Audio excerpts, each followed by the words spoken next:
sinking down to my butt. Nope. Oh. These F girls might be winning this battle. It's so hard to believe you. You're judging me by the way that I behave. I don't know what I'm gonna do. You can't tell me that now. I'm pissed. I can't. Guys, I don't know if I can do this. Can we get the medic over here? I'm having a mental breakdown, thinking about the possibility of losing him. She's an F girl?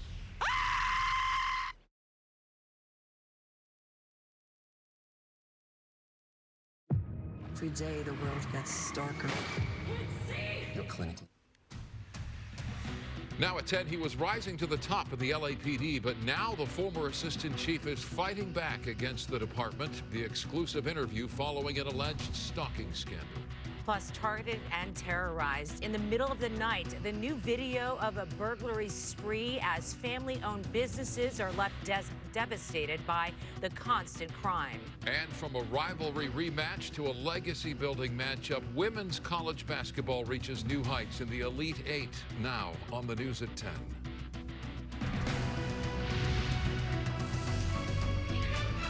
Good evening, I'm Micah Ullman. And I'm Cher Calvin. A rising star in the LAPD suffers a fall from grace when allegations he was spying on a colleague cost him everything. Now Al Labrada is taking legal action and exposing what he calls the double standards within the department. KTLA's Mary Beth McDade talks one-on-one with the former assistant chief in an interview you'll see only on 5. Mary Beth?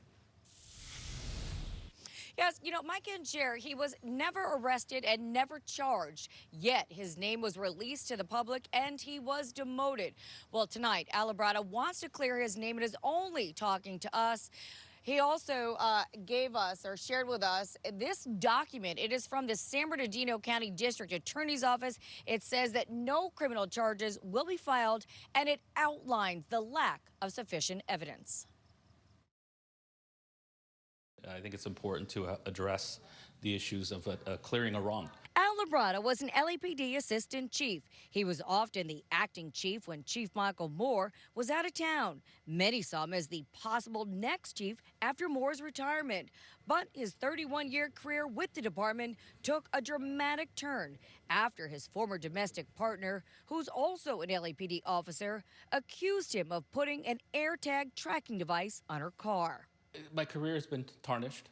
My reputation has been obviously destroyed. And the fact that, you know, everything that was put out in the media initially, more importantly, the concerns of what Michael Moore put out, you know, providing my name openly within a week of these allegations are unheard of. They're unprecedented. We sat down with Labrada in the presence of his Beverly Hills attorney, Jeremy Tussaud. Labrada says before an investigation by the Ontario Police Department, where his ex filed her complaint last September, was conducted, and before a review by the San Bernardino County DA's office, the LAPD and Chief Moore violated his rights. My name was immediately released in a press release within a week of the incident occurring. Also, the few days after that, during a police commission meeting, Chief Michael Moore released my name to the public and publicly announced that I was being demoted. He says this is contrary to the way the department has handled other incidents, and he's now filed a government claim against the department.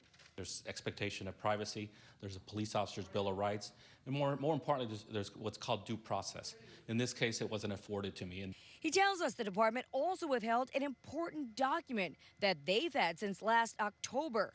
He says he just got it last Wednesday. It's from the San Bernardino County DA's office. It outlines why there will be no criminal charges filed because of lack of sufficient evidence. They waited over 6 months to provide those findings to me. Some of the reasons, according to the DA, no jury would believe the AirTag that was hidden under the bumper was found by a witness in a few moments. There's no evidence Labrada was actively tracking her. Witnesses have motive to lie because they contacted an attorney first.